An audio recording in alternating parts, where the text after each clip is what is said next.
নমস্কাৰ, এই মুহূৰ্তত জনাইছো অসমৰ প্ৰত্যেকগৰাকী জনসাধাৰণৰ বাবে কেইবাটাও গুৰুত্বপূৰ্ণ খবৰ। আজি হৈছে 11 এপ্ৰিল।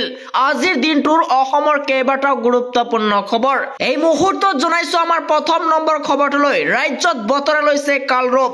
14 এপ্ৰিল পৰ্যন্ত ৰাজ্যত হ'ব প্ৰচণ্ড ধুমুহা আৰু বৰষুণ। বতৰ বিজ্ঞান কেন্দ্ৰই জাৰি কৰিছে অৰেঞ্জ এলাৰ্ট। কোকৰাঝাৰ, ধুবুৰী, বঙাইগাঁও, চিৰাং জিলাৰ লগতে গোৱালপাৰা, বৰপেটা, নলবাৰী, কামৰূপ গ্ৰাম্য, কামৰূপ মেট্ৰ', দৰং, ওদালগুৰি, মৰিগাঁৱৰ লগতে শোণিতপুৰ, নগাঁও, পশ্চিম কাৰ্বি আংলং আৰু হোজাই জিলাৰ ডিমা হাছাও, কাৰ্বি আংলং, ডিব্ৰুগড়, চৰাইদেউৰ লগতে তিনিচুকীয়া, লখিমপুৰ, ধেমাজি, যোৰহাট, শিৱসাগৰ, মাজুলী, বিশ্বনাথত হ'ব মুষলধাৰৰ বৰষুণ। আহিব প্ৰচণ্ড ধুমুহা আৰু বৰষুণ। সাৱধান হৈ থাকক।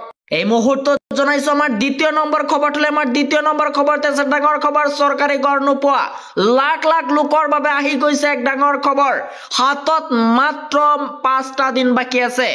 15 এপ্ৰিলৰ পূৰ্বে চৰকাৰী গড়ৰ বাবে কৰি লওক আপোনাৰ জিঅ' টেগিং। গড়তে বহি আৱাস গ্লাছ এপছত গৈ কৰিব লাগিব আপোনাৰ জিঅ' টেগিং।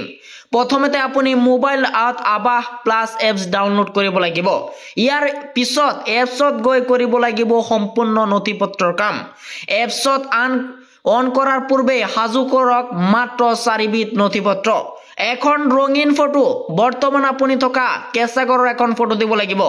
আধাৰ কাৰ্ড আৰু ৰেচন কাৰ্ডৰ লগতে এটা বৈধ সক্ৰিয় ফোন নম্বৰ দিব লাগিব। এই কেইবিধ নথি হ'লেই আপুনি কৰিব পাৰিব জিঅ' টেগিং। চৰকাৰী গড় নোপোৱা সকলৰ বাবে এইটো আছিল এটা ডাঙৰ খবৰ। এই মুহূৰ্তত জনাইছো আমাৰ তৃতীয় নম্বৰ খবৰটোলৈ। আমাৰ তৃতীয় নম্বৰ খবৰতে আছে ডাঙৰ খবৰ। ৱাকাফ আইনৰ বিৰোধিতাৰে জমিয়ত উলেমা হিন্দৰ ডাঙৰ ঘোষণা। ৱাকাফ আইনৰ বিৰুদ্ধে দেশত কঁপাই আছে মুছলমানসকলে। তাৰ মাজতে আৰশাদ মাদানীৰ বিজেপি চৰকাৰক তীব্ৰ বাক্য প্ৰত্যাহ্বান। জমিয়ত উলেমা হিন্দে আৰু মুছলমান ৰাজপথত সাব্যস্ত নকৰে প্ৰতিবাদ। গণতান্ত্ৰিক প্ৰক্ৰিয়াৰে যুঁজ দিব এবাৰ চৰকাৰৰ বিৰুদ্ধে। ন্যায়ালয়ৰ কাষ চাপিব মুছলমান দল সংগঠন। আৰু 7 এপ্ৰিলত ৱাকাফ আইনৰ বিৰুদ্ধে আবেদন দাখিল কৰিছিল জমিয়ত উলেমা হিন্দ। ৱাকাফ আইনৰ বিৰুদ্ধে জাগিছে সকলো মুছলমান। দেশৰ লগতে সমগ্ৰ ৰাজ্য কঁপিছে প্ৰতিবাদত।